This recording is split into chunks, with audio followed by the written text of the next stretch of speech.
Well, at TomTom, as we went through that transformation, it was really embedded in the organization before we started transforming ourselves from an HR perspective.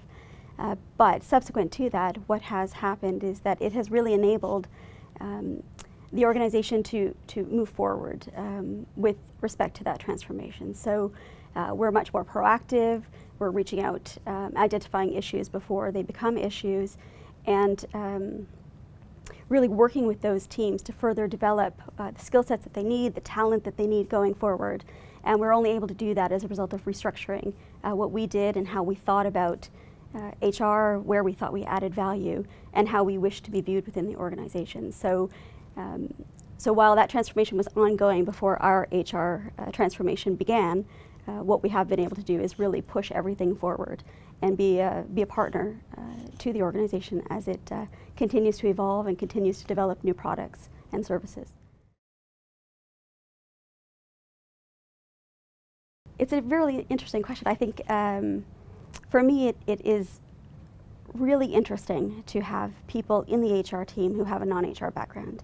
They have a different set of experiences, different backgrounds, different viewpoints. And if you consider diversity, it's a really important element of the backgrounds and the process of thinking.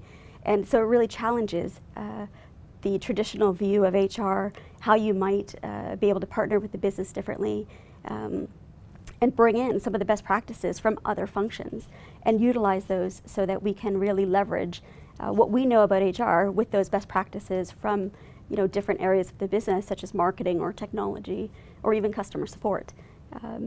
So I think it makes HR richer. I think it makes us aligned better with the business, and it enables us to really drive and deliver more for the organization.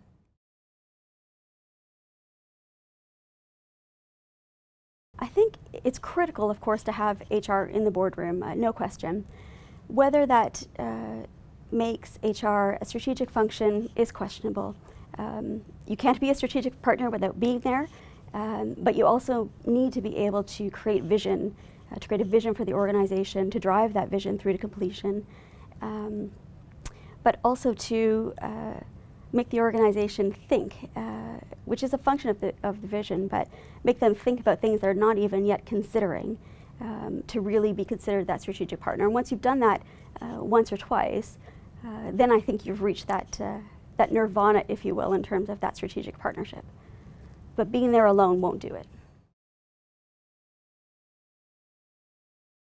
For me, HR as a true strategic force is when we are painting a picture of what can be for the organization, when we are identifying the opportunities and the challenges that exist from an organizational perspective and from a future perspective, again, what that could be, and putting some of those things into place so that we're making progress towards what that future could be.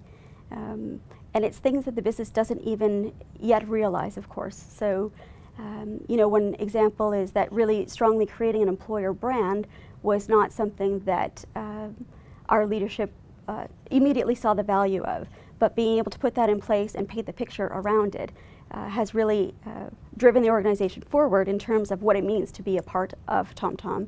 But additionally then starts the path on freeing up and supporting activities for us moving forward in terms of other elements that we would wish to be driving forward to get us to that place that we're painting the picture of.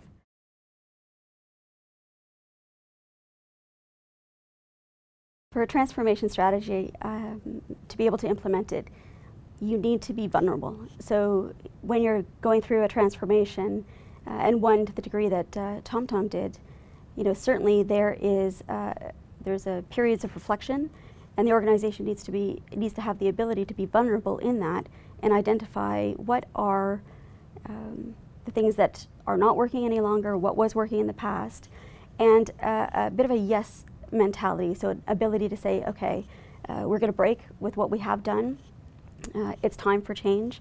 So change mindset is obvious, but the ability to say yes to the changes that have to be made, regardless of how difficult those might be, and how emotional you might be about them. So that vulnerability and openness to challenging conversations and challenging thoughts around the things that you perhaps built in the organization that are no longer working is really critical. If you have groups of people protecting their domains, protecting what was, and still strongly believing in what was, then that transformation will never be successful.